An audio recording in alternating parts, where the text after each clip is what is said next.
Hello, everybody. Thanks for stopping in to check out my documentary.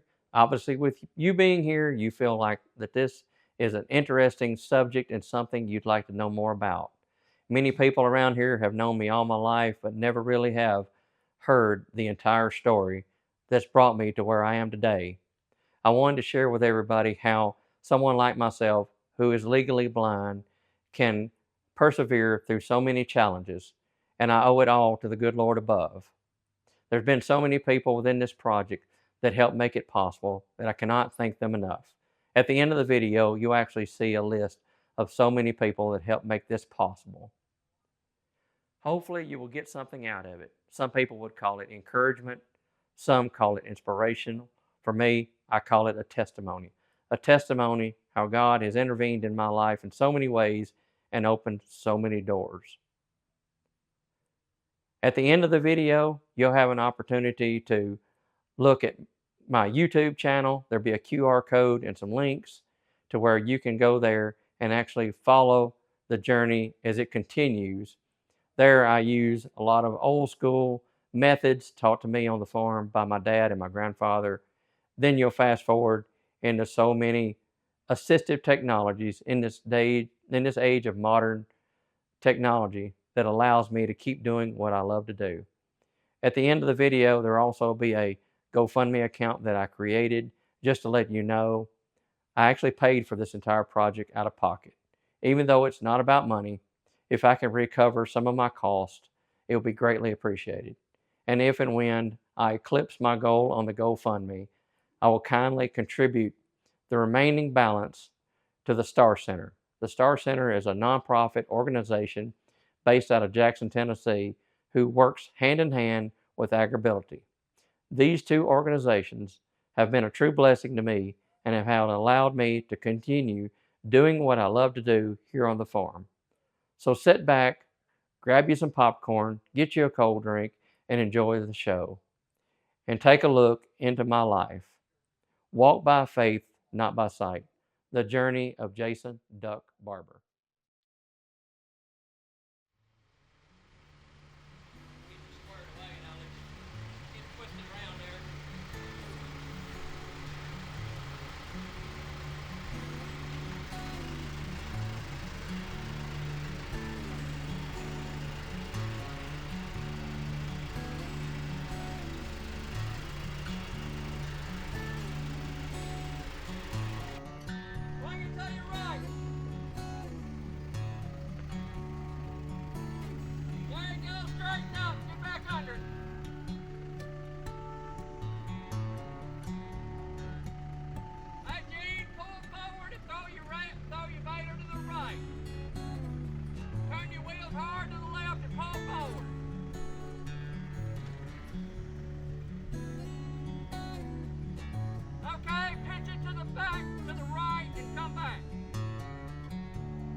All right, Gene, now you can turn to your left.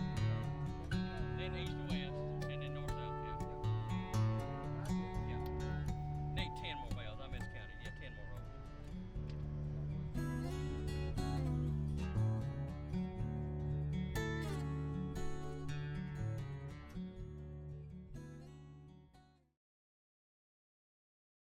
My name is Jason Barber, located in southern Middle Tennessee. If you want to go to a closer knit community, I'm actually part of a small community of Longview. Being in a rural area, farming was in our blood. I am an 8th generation farmer. This farm has been in our family since 1866. The original farm in the family was 200 acres. Over the last 40 or 50 years, it had been reduced down to about 100 acres. So my first 8 years was that farm, and I knew that's all I ever wanted to do growing up. I was your typical small town country boy, living on the farm, doing your country boy type activities. If it wasn't riding on the tractor with my grandfather, I was jumping mud puddles, being around the livestock. It's just all I ever knew. Even though we moved, my family, or my mother and father, bought a farm about a mile down the road, and that's where we reside now. But I was still able to spend a lot of time with my grandfather. He would be more or less my hero and taught me work ethic. Anything worth having and worth getting, you work for and you earn it for yourself. That goes all the way back to me helping him on the farm. Even as a small child, he would give me cattle and basically teach me to raise those cattle and reinvest in them to where even now I have a small herd of my own. He was a very firm and stern person, but yet a loving person. A lot of people in the community that knew him knew that I was, for lack of better words, his favorite, just for the point that I stayed with him constantly growing up. If my parents ever missed me or didn't know where I was, they knew who to call or who to find, and that would be him because I was typically there with him. He would actually come by and pick me up here at the house, and I would go with him, or I would ride my bicycle down. So nothing was going to stop me from being on that farm and doing what I do. My grandfather's age started weighing on him. Dad worked public work, therefore I was kind of his person to lean on when my grandfather needed something. If he couldn't be there, he knew who to call. I was able to take a more active role in the farm and do what he wanted to do. And as far as my dad too, me taking over the family business. So we all took care of that together, which that's how we were brought up, to do things together and work as a family and just coexist, where a lot of families nowadays simply don't do that.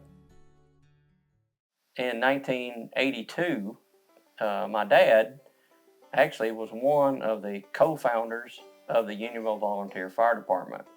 He was the first chief here when it started. To quote scripture, Proverbs 16:9 talks about how a person may pick their path, but God will guide their steps. And it was obvious at a young age I was choosing my path, whether I knew it or not. My name is Mark Thomas, and I'm Fire Chief of Bedford County, Tennessee. A little bit of history on our fire station. In 1981, I started with the county as a firefighter, and then worked up to about 1985, and we built a new station, moved into it, and then our Station 2, which is the Unionville Volunteer Fire Department. That's where Jason, or Duck as we know him, started on before he was able to drive, and that's how I met him and his family. His family was involved in it, and it just kind of grown up to 9 stations now, volunteer stations that we have across the county, and it's evolved. It's a family organization type thing, you know. Once you're a firefighter, it's a family of firefighters. It doesn't matter where you come from. I'm Daniel Lambert. I'm a captain with the Unionville Volunteer Fire Department. I've been a firefighter since 1997. I've been a captain, I guess, for over 20 years or so. When I first started at the department, almost all of my training came from Duck. He would spend time with me one-on-one, even before I became a firefighter. He was showing me things with the truck and how we do things. He was there every step of the way, still is. My name is Chad Graham, and I'm the Bedford County Mayor. Jason and I go way back. I really don't remember not knowing Jason in public safety. Again, I started really back in 1989, and the Barber family was very committed to the Unionville community back then. I think his dad was maybe one of the original firefighters of the system out there. I'm not sure if they were the first volunteer station, but they were there near the front of the very beginning. So I don't remember not knowing who Duck and his family were and their commitment to the community, and he's always been an asset to public safety. In November of 1988, when I turned 18, I was actually became and had the privilege of joining the fire department officially. Dad was still a member then, and we would, of course, attend meetings together. And we done so many things together, and that's why we had just a very good working relation. We kind of knew what the other was thinking before it ever happened. As we went along, wanting to be a career firefighter, I felt like that's where I was kind of being led to. So fortunately, in 1991, September specifically, I was able to fulfill that dream and become a career firefighter. I started my job as the member of the Bedford County Fire Department. Although we were a small department, I was able to move into the lieutenant's position in around 1994, where I stayed. As we transitioned through the fire service, I was more or less nominated, or however you want to put it, to be in charge of community service, public education. I was in charge of doing the fire prevention programs throughout the county.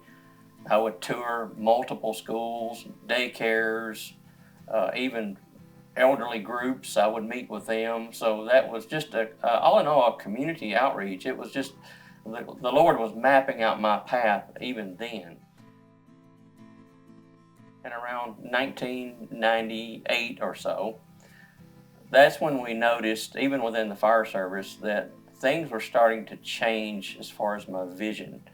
Never knowing, I had anything going on, just noticed that the vision was decreasing somewhat. We noticed him losing his vision. He was having a little trouble driving at night, but didn't think it was anything serious, and he even come forward and said, "Hey, I don't see like I used to. I'm having a little bit of trouble." And it seemed like it just kind of grew rapidly. It went quick. And so we worked out some details to where he couldn't drive a fire apparatus anymore. And at that time, everybody that worked there had to be able to drive a fire apparatus. There wasn't enough on staff. It was basically one man, one truck, At the point that it was a mutual understanding for myself as well as the fire chief and other personnel that I voluntarily stepped away from my career as being a firefighter, which that was a real gut punch for me, because I felt like the whole time that was something I was going to retire from. That's what my dad got me into. It was a love of mine, and never knowing when I got into it, I'd be forced in some fashion to have to step away and turn in my helmet as a career firefighter. That's not to say that I still did not stay involved with the Unionville Volunteer Fire Department. I moved up through the ranks there as a captain, assistant chief, which I still hold that title to this day. No doubt that Duck handled that loss, I think, with a lot of grace. I can't imagine going through it, but there's also part of me that didn't want to ask too much either, because I knew it would have to be something tough to go through. But I know Duck, and I know he's a strong person. If anyone is going to be able to get through something like that, I would know it would be Jason. Mine's sharp as a tack, memory's like a steel trap, but his vision wasn't there. And of course, when you're driving a fire apparatus, you got to have vision. But he did very well. You wouldn't have known it, really. So after leaving the fire department, and of course, obviously driving the fire apparatus was not going to be a good move, I was able to still continue driving my own vehicle and continue a somewhat normal life. That's when I transitioned into becoming a 911 dispatcher. Yeah, well, we knew about that he had difficulty starting. I believe he was actually dispatching for 911 for us. At least part of that journey, I know he was. And so I'm not sure exactly when it started and if he transitioned more to a dispatch 911 role because of that, or if it actually became more prevalent once he had transitioned to there. I'm not sure exactly on that timeline, but true to form, has stayed dedicated to the community despite the challenges. And this has certainly been a challenge for him, but he has continued to be involved and engaged, and I believe he's still active in the fire department today. Duck has impacted the community in such a huge way, and it's not just one thing. It's with the fire service, it's with things that he did for the school, and just anytime he can help. Duck just has a helping heart, and he's gonna help anyone in the community. He's gonna help everyone in the community. It's not just one way, it's anything that he has to do, he's gonna do it, and he's gonna do whatever he can for anyone. From the way I saw it, Duck handled the transition from going from firefighter to a dispatcher. Handled it pretty well, but I mean, it was heartbreaking, I'm sure. You know, that firefighting and what he did, he was also in charge of public education. You know, we had a dog that was trained very well to go with him. And when you take that part of somebody's life away from them, you know, it has to hurt from within, you know. But when he became a dispatcher and he took over, or not saying take over, but became a dispatcher, man, he was on target. He knew where everybody lived. He knew how to told you what roads to take, and it didn't matter which direction you were coming from. He knew every one of the roads in the county, and it was in his heart.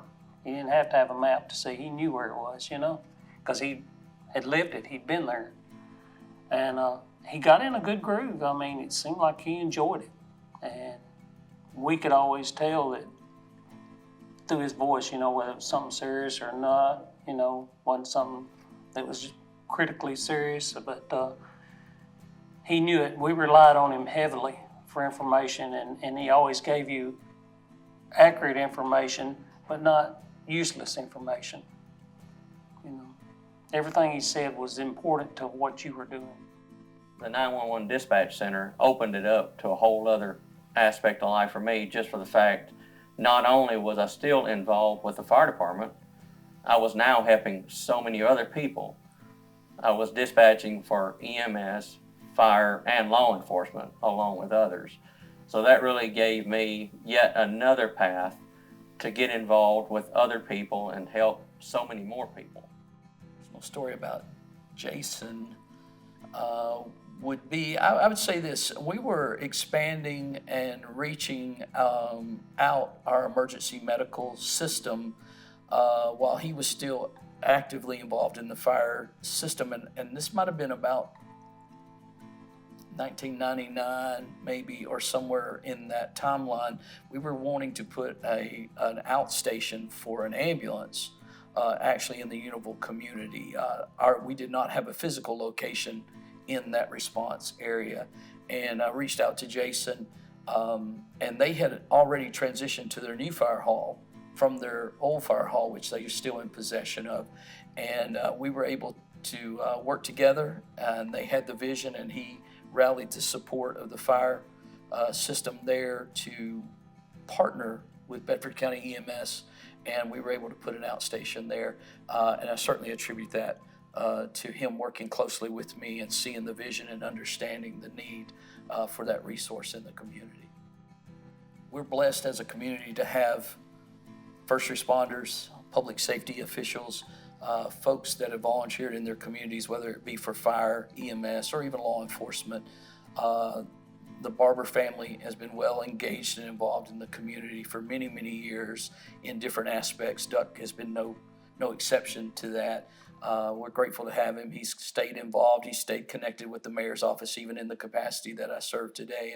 And so I would tell you, I would take a whole bunch of citizens and folks in our community like Duck and the Barbers have been, their commitment to Bedford has been appreciated, and we're grateful for it. As we started doing some tests, it was discovered that I had a degenerative retinal disease called retinitis pigmentosa. You'll see it go in and out. Good. Keep looking straight ahead. So it's saying it's taking basically 3 pictures. Good. There's where your vision. There we go, 2. Okay, and you can sit back. Excellent. Kenneth Dale Hasty, or Dr. Hasty, or Papa, or Dad. Retinitis pigmentosa, it's a family of diseases, mostly inherited or genetically, that's why you need genetic testing for it. It has a terrible habit of destroying the retina. Now, the retina is a thin tissue that's made up of of the light-sensitive material in the back of your eye. And retinitis pigmentosa absolutely destroys the retina. And it happens at all different levels, speeds. Some people go blind within, reading about one that went blind the other day at the age of 20. Most of the time your central vision is spared, so you can't see to the side and you lose your peripheral. But there's so many different variations of it that it just causes problems. Duck, for instance, lost his central as well as his peripheral.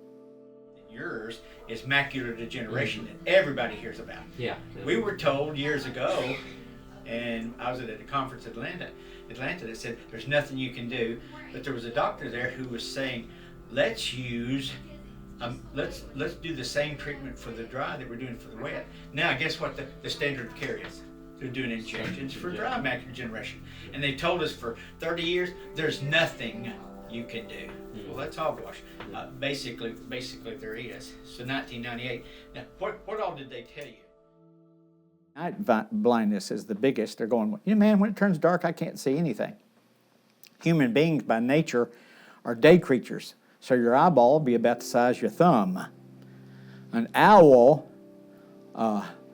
his eye is about the size of a golf ball, but he flies at night. We don't. So our retina has cones and rods, and as a result, our night vision is controlled by the rods. Retinitis pigmentosa, you lose the rods, and therefore lose your night vision. Another thing that retinitis pigmentosa and also glaucoma patients talk about is, well, it looks like I'm looking through a tunnel. I can't see anything to the side. So basically, it's interesting and it's amazing. Watching Duck, he's learned to scan, is they'll maintain some of their central vision. A minute ago, he was identifying some larger letters with difficulty, but sometimes you'll maintain your central vision where the cones are, but your rods, they're devastated. They're just wiped out. No night blindness, difficulty seeing, numerous other things, light sensitivity especially. You've lost a lot of your central, so you may have a geographic form of macular degeneration, which we do have pictures of. Remember those pictures we were taking? And as a result, rare is okay, but you're very rare. I mean, well, I know I come in here one time for something and you done a test and you actually told me, you said, I think it's macular, not RP. Yeah. And you sent me over to Dr. Costomer. Yeah, what did he say? And he said, it's RP. He said, there's just so many different strands of RP. Gotcha. That's just hard. Now, you couldn't be typical at all, could you? So you're atypical. I reckon. Atypical something. I don't know what it is. With my daughter's return from school as a doctor, it's made it fun because now we have what's called an OCT. After 40 years of doing this, if I put a drop in your eye, and I get a picture of the back of your eye, if there's something wrong with you, I'm going to know what it is. But when it's behind the eye, like in a retinitis pigmentosa patient, you can't see back there. So as a result, with Dr. Keith's OCT, or similar to an MRI, you can see behind the eye and behind the layers and actually see the layers of the retina. And see the retina as one of the layers, and it's absolutely marvelous. So now with my daughter back, I'm the new student.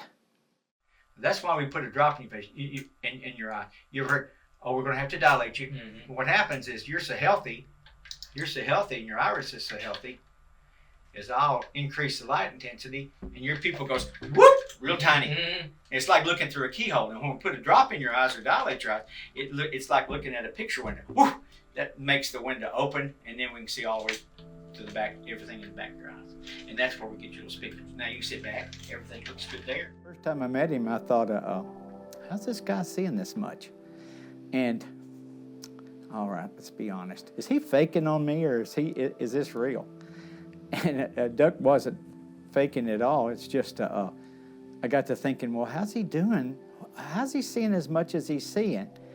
Well, his eyes were, God probably taught him this or programmed to do this. His eyes will scan.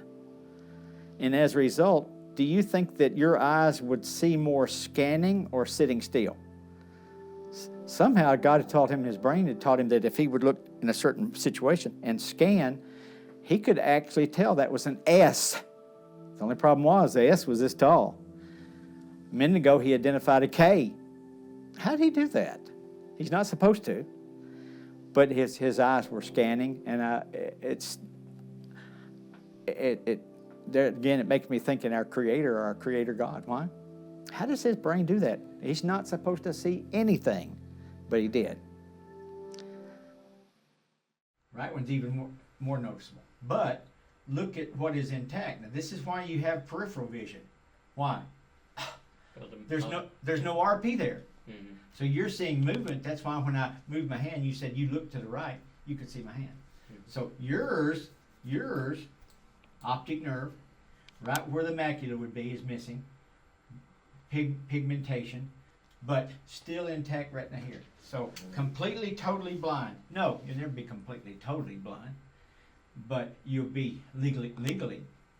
So no. I've seen about 6. I've got, of those, including Duck, we have 3 or 4 that I can think of immediately. It's something that you don't want. You don't want retinitis pigmentosa, that's for certain. Pick something else, because it's devastating. What a retinitis pigmentosa patient would see, or I should say, that has it for the central area gone. This is your normal vision, perfect. This would be somebody with glaucoma. Now this is retinitis pigmentosa. Now that's what we expect to see most of the time. Yours is of the persuasion, it's more like this. Oh, whoa, wait a minute. Mm-hmm. Here you have the periphery, mm-hmm. but you don't have the central. You didn't read the manual, remember? now, this would be, I would say, typical. I would say traveling from his house to here is pretty amazing for me because, you know, whenever you first meet Duck, you don't know how limited his eyesight is, right? Because first of all, if he pulls up coming off of a highway on a four-wheeler, you would assume that he can see fine, right? But then you learn that he's really driving with his memory and his ears, and that's pretty amazing. So, I mean, he has this whole farm, I think, like a blueprint mapped out in his brain. He just knows where to go. You know, it got to the point to where I finally just had to ask him, like, what can you see? I need to know, because there's been times where I've seen him do what any man could do, walk in a straight line and doing anything with normal eyesight, to reaching for a doorknob that was 2 foot from where the doorknob was. So, like, you see both sides of it, and you're just like, you know, it's confusing, but you know that it's there. But he's overcome it so much that I believe he has like sonar. You know what I'm saying? Like supernatural. And he puts out this sonar that he like sees with. It's pretty incredible. But I know that his sight has gotten worse over the years, because I remember when we were younger, and of course when we were all a little younger in our careers and everything, he was capable of doing a lot more because of better eyesight. And I know he's more limited now, but only limited without the right tools. Now that he's been able to find like all kinds of tools to help him with, he's like Cyber Duck. You know what I'm saying? He's like the Duck 2.0. Well, and I'd love to see how Duck's involvement with AgrAbility and all of his technology that he's using with his farming, how he's able to go and support community. Another thing I was watching about Duck that's kind of neat is I was listening to him say it over and over, and then finally it hit me. And he said, he's talking about AI, and he was talking about the tools that he's learned to use with the computer. And he said, well, I want to know what that technology can do, or what it's designed to, what the technology is designed to do. And then I want to know what it can really do. And that's kind of like, I think I'm the same way. I'm kind of like Duck there. I want to see what the technology can do. I want to know what it's designed for, but I want to see what it can do, what it can really accomplish, and what it can really see. That's probably my best description of Duck, is that he's an innovator and an investigator. He's just not happy with, I want to get the max out of this unit. I want to see what I can really get out of it. That describes Doug. Innovator, investigator. The average person will get an eye exam every 4 to 5 years. The answer is yes, I need to see you every year so that I can pay the rent. Oh, no, that was the wrong statement, sorry. No, I need to see, probably every year would be for most adults. Some of our diabetics, I've been a diabetic for 30 years, so most of the diabetics I want to see every 6 months. For the simple reason what? I don't know, what are your eyes worth? Of your 5 senses, which one do you not want to lose? So in order to maintain your vision and the health of your eyes, I'd want to see you if you're diabetic every 6 months. I don't care your age. I want to see you every 6 months. If you're a healthy adult, once a year. Let's see now, perfect vision is 20/20, right?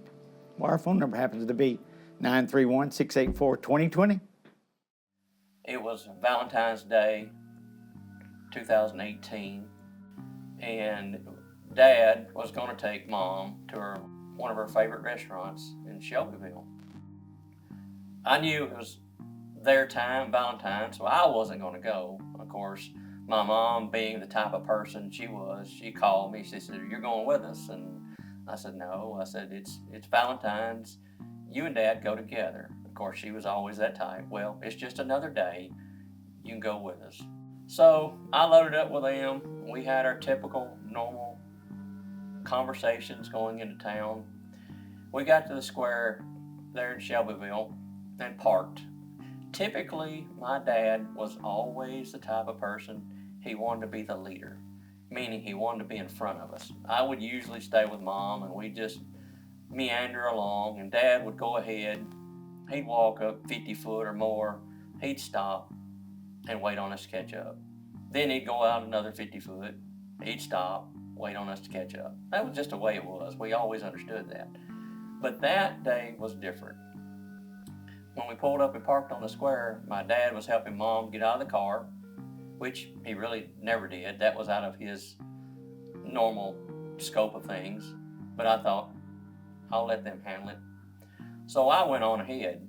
They were probably about 20 feet or so behind me. I stepped to the crosswalk. I listened for traffic. I used my peripherals to check for traffic and the crossing sign, and I went on across. Just about the time I stepped up on the other side of the sidewalk, knowing that Mom and Dad was behind me, I heard something that really struck me as odd. I heard a tire squeal. Never knowing what it was, I stopped and looked around, and there Mom and Dad both laid in the middle of the street. Okay.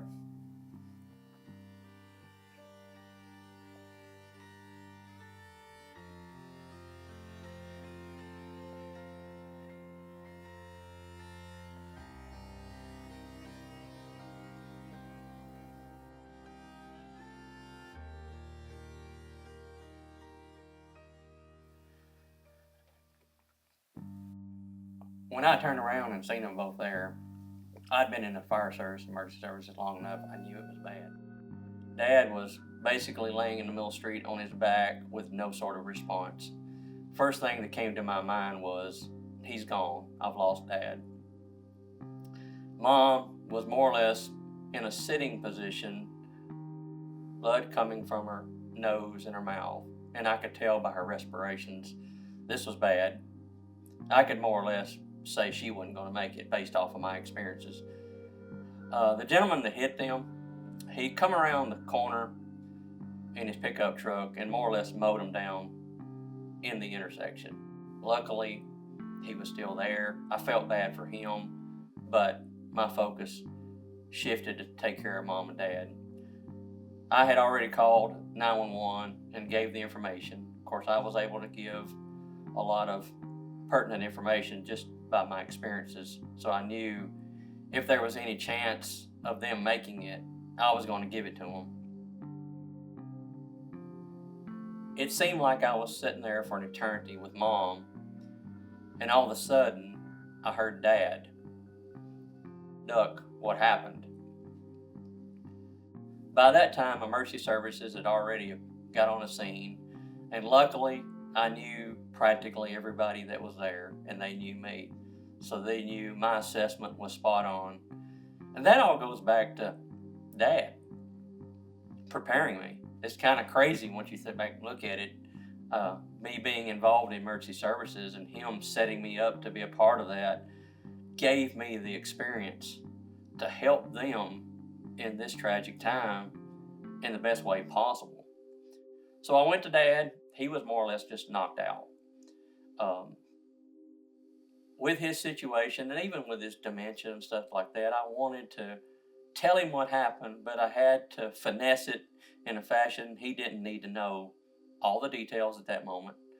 We just needed to take care of him. Mom and Dad both was loaded up, each in a different ambulance. Both went to the hospital in Bedford County. We got there. The doctor at the ER came to me and told me, which I already knew it. He said, "It doesn't look good for your mom. We're sending her to Vanderbilt. Your dad, we're going to keep him here for a little longer for some observations." By that time, Dad was already almost back to his normal self, even jokingly with a lot of us about the situation. And he and I, that's one of our characteristics, is we cover pain with humor. And so that was our coping tool, per se. My brother, who actually lived in Knoxville, I had called him. He went on to Vanderbilt because they was transporting her on, as well as some of my mom's family on her side went on to Vanderbilt there. While we were in Shelbyville with myself and my other siblings was there, trying to more or less be with Dad and support him, and other family members were starting to come in as well. My brother called and gave us the report of basically saying that Mom was not going to make it. There was a 5% chance she would make it, and even at then, she would be mentally and physically debilitated the rest of her life. And it was a blessing to know that Dad was in his mind enough to know that she would not want that. So we all, as a family, made the decision to let her go. Even though they kept her on life support, because Dad was being transported on to Vanderbilt strictly as an observation. He had what they call a subdural hematoma, was just a slight bruise or a little bit of bleed between his brain and skull, and the doctor's prognosis said he would be fine. They felt like there was no concern. He spent a couple of days or so in Vanderbilt. That gave him the opportunity to visit Mom and say his goodbyes.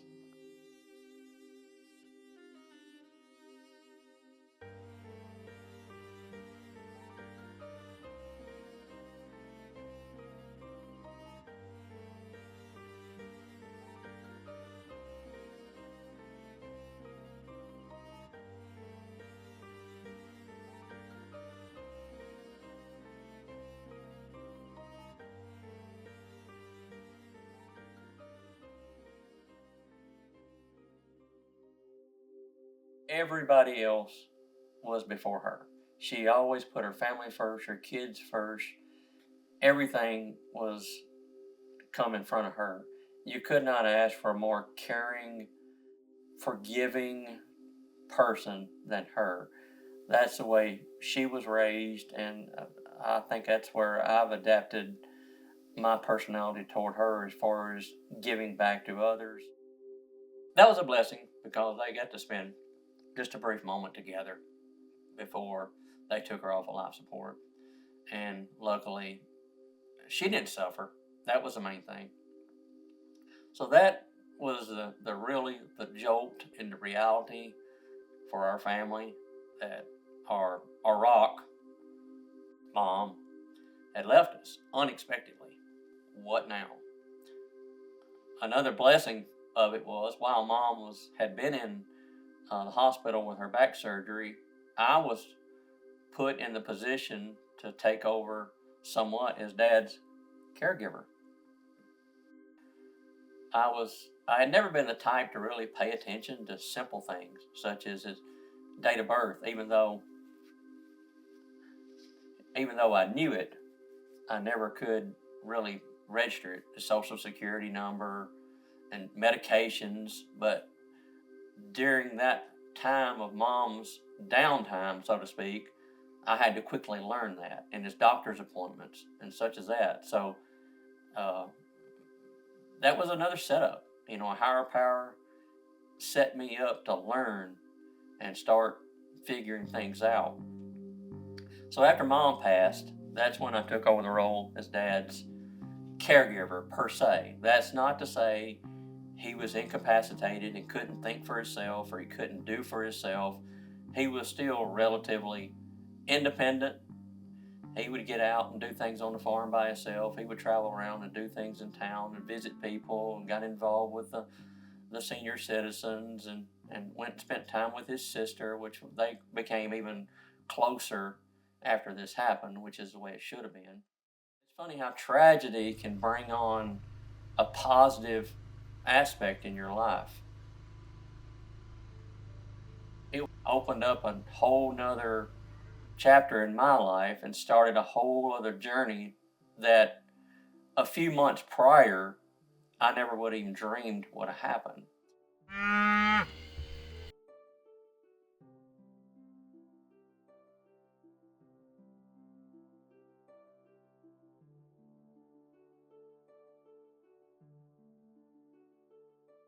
My brother, and at that time his wife, lived in Knoxville, Tennessee.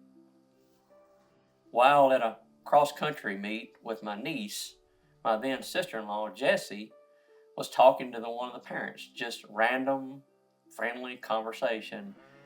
Her name was Eileen Legault. Hi, I'm Eileen Legault. I work with Tennessee AgrAbility with the University of Tennessee Extension. I met Jason back in 2018 through a mutual friend who wanted to help him because she had a background in special ed, and she said, "Now, what does this AgrAbility program do to help farmers with disabilities?" And I continued to tell her, and then I reached out to Jason, and we made a farm visit.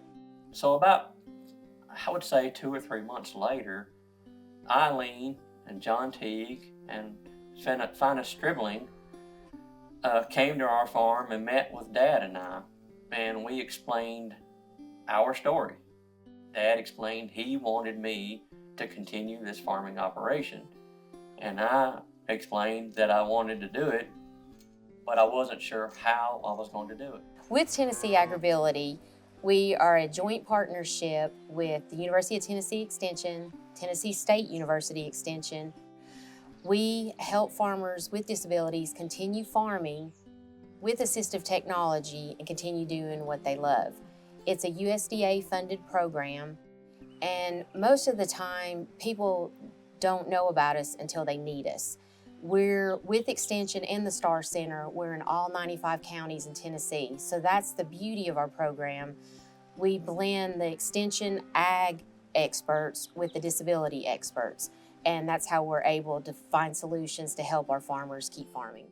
But one of the primary hurdles was the simple task of reading my cattle tags, because each of our livestock had a tag in their ear with corresponding numbers. My dad was a really big Excel spreadsheet person, and he would log the information down.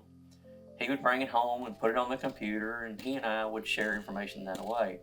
But without him around, because that's where his key important factor of the farm was, he would read the tags for me, and he would log it, and then I could do the rest. Well, when we got forced into the position of Mom leaving and then Dad's condition in my eyesight, he was my eyesight, AgrAbility stepped in and said, "We think we can help." It was a really unknown factor, a legally blind farmer working with livestock. Yes, there were visually impaired farmers that worked with vegetables and such as that, vegetable farming or some kind of crop. With a farmer visually impaired working with livestock was sort of unheard of. So that was a learning curve for even AgrAbility. They put me in contact with vocational rehab. Then they tried to ask me, well, how much money are you going to make on this farm as a job? I said, who knows? It's a farming operation. We don't know this. It's not about money. It's about passion. It's about love for something that you've done all your life. It's something that you want to continue doing as your heritage is done and your ancestors done over the last 155 plus years. So after that, I think they finally approved me for the help.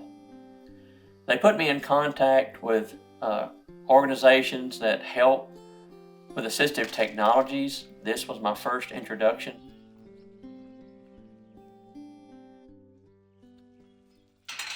My name is Jennifer Cunningham. By profession, I'm an occupational therapist, but I'm an assistive technology professional. So the STAR Center is headquartered in Jackson, Tennessee. We've been around about 36 years. It came out of a need that a family in our area had. Their two youngest children started losing their eyesight. So a lot of what we do is pertaining to vision and vision loss in folks who are young and old. That's kind of how we were founded.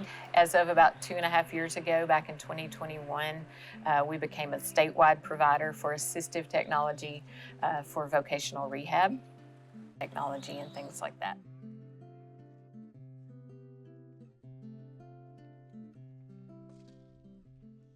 The STAR Center, they were a huge and intricate part of getting me assistive technologies such as a Zoom text program for my computer that was a magnifier screen reader, an OrCam, which is a visual aid device that reads certain things, and trying to find the technology to do what I needed to do was a bit of a challenge because there again, this technology was not set up necessarily to do what I wanted to do specifically, and that was reading my cow tags.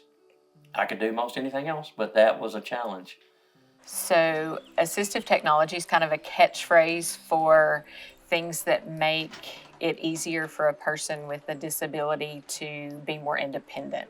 And so in looking back at Jason's records, one of the first things that I saw was that he wanted to be more independent and to be able to make money and be a productive member of society. So I think that's important for everybody. There's a lot of things in technology that most of us use today that are very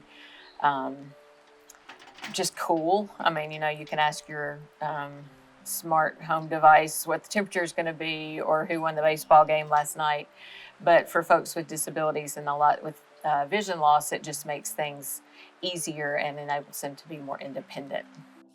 I'm the type of person, I'll figure out how to do things. That was a characteristic of my grandfather that was passed down, and even my dad. Don't tell me I can't do something. I will find a way. Jason definitely is inspirational to a lot of people. Farming is challenging for anybody, but add having a vision or a loss or vision impairment, and Jason has a great attitude, a can-do attitude. It just amazes me every day, the things he's able to do. The first thing we did was he had a flip phone, and now he has a smartphone. 10:49 a.m. Open Be My Eyes. Be My Eyes, clear button. The picture shows a group of cows in a fenced area. In every state, look, I'm looking at Kim. There's a program through, ours it's the telecommunications device access program through the utilities. Yeah. So anyway, so all of us on our phone bills, whether it's landline or cell phone, we pay a little universal access fee at the bottom. If you don't know about that in your state, find out about it, because there's an application where a person can, at least in Tennessee, it was a landline program at first, and over the last few years, they can get an iPhone, an iPad with Wi-Fi, or an iPad with data, with capabilities to connect it. So they can get the device for free. Currently in Tennessee, it's running about 2 model years behind. So whatever the newest iPhone is, it's about 2 model years behind, but it's free to the user. They just have to then take the service and pay for it themselves. Jason Jason is a very traditional farmer. A lot of people would have thrown in the towel or stopped farming, but Jason's a man of his word, and he told his grandfather he was going to farm as long as he could safely. And I think his family and his faith have helped him to be where he's at today, and it's going to take him a long way. And we want him to keep farming as long as he can safely. August the 27th of 2020, life took another change. Came to visit Dad like I typically do. My sister was here with him. She stayed with him some because he had a carotid artery procedure, and she said, "Dad's asleep, don't wake him up." And he was snoring like Dad would typically do, but he didn't usually stay asleep that long. His sister, even after I talked to her, she said, just let him sleep. He's tired from all these procedures. After about 2 hours, I'd made the decision I was going to wake him up because he had slept long enough. Well, the worst came true. He never woke up. That was the night before was the last time I ever talked to my dad. Never knowing that next morning he was going to be gone.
But the blessing was we were able to, we knew that he wasn't going to be here much longer. After he was transported to the hospital, the doctors more or less said that he developed a major brain hemorrhage, and his brain had filled up with blood, and there was no saving him. So there again, the family, we made the decision to let him go. My brother and I was fortunate enough to be with him when he, I guess you would say, officially passed. And it was a passing of the torch, because all these series of events set me up for what inevitably was going to happen. We just didn't know when or how, but we knew it was going to happen. Never expecting it to happen the way it did. But luckily, he nor our mom in that situation suffered. We feel confident. After everything settled out, the reality set in, and I said, okay. Where it was for many years was me and my grandfather, then me, my grandfather, and my dad. When my grandfather passed, it was me, my dad, and after he died, it's me. Now, with that said, luckily in 2017, even though Mom was my rock, I met Melissa, and there again, that was another blessing. Never knowing that Mom was going to disappear and leave us like she did. Melissa was here, and we'd been together almost a year exactly from the time Mom passed. I think the Lord knew it was Mom's time, and He blessed me, Melissa, to more or less fill in Mom's spot. So we're still together today.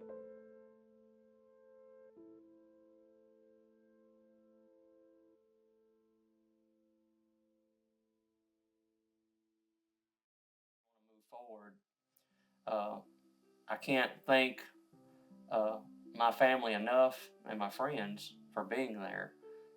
Neighbors, my cousin, John Smith, aka Smo, he actually became more of a brother to me as well over the years, because about a year and a half ago, he lost his mother.